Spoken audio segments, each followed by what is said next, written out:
आजमगढ़ का रहने वाला है वेद प्रकाश यादव। भ्रष्टाचारी अफसर के मोबाइल लैपटॉप खोलेंगे राज। घूस की राशि किस किस को दी, एसीबी कर रही जांच। मामले में जल्द होंगे बड़े खुलासे। भ्रष्टाचार का धन और सोना।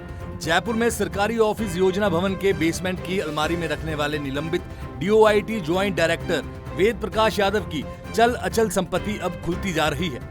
एसीबी ने 3 दिन की रिमांड पर आरोपी से पूछताछ कर उसके भ्रष्टाचार की परतों को उधेड़ना शुरू कर दिया है। पुलिस की मौजूदगी में जब घूस की रकम की गिनती हो रही थी, तब आरोपी भी वहीं ऑफिस में खड़ा हुआ था और अपनी बर्बादी खुद अपनी आंखों से देख रहा था। उसके बैग में बरामद सोने की 1 किलो की सिल्ली विद्याधर नगर के अंबिका ज्वेलर से 35 लाख रुपए नकद में खरीदना बताया है।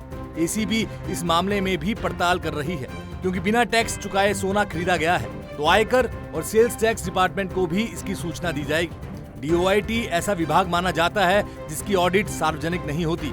एक बड़े साहब यहाँ पिछले 10 सालों से जमे हुए हैं। एसीबी तमाम इंदल की जांच कर रही है कि परचेज कमेटी में आरोपी वेद प्रकाश यादव के साथ और कौन कौन से मेंबर थे और डीओआईटी के ठेके देने में घूस की राशि किस किस अफसर को बंटती थी।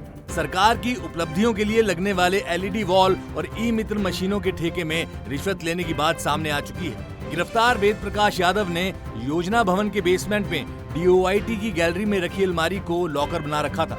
भ्रष्टाचार और घूस की जो भी रकम आती थी वह इस अलमारी में बैग में डाल देता था, फिर छुट्टी के दिन मौका पाकर उसे संभाल लेता और हैंडल करता था। मिली जानकारी के अनुसार उसने सरकार की उपलब्धि के लिए लगने वाली इलेक्ट्रिक एलईडी वॉल और ई मित्र की दुकानों में लगने वाली मशीन सप्लाई की कंपनियों से ठेका देने में मोटा माल खाया था, जिसमें सरकारी खजाने से करोड़ों का भुगतान होता था। निलंबित ज्वाइंट डायरेक्टर वेद प्रकाश यादव की 2 बेटियां और 1 बेटा है।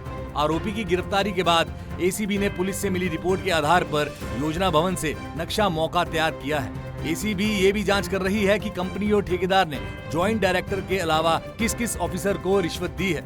मामले में जल्द और भी बड़े खुलासे होने की उम्मीद है।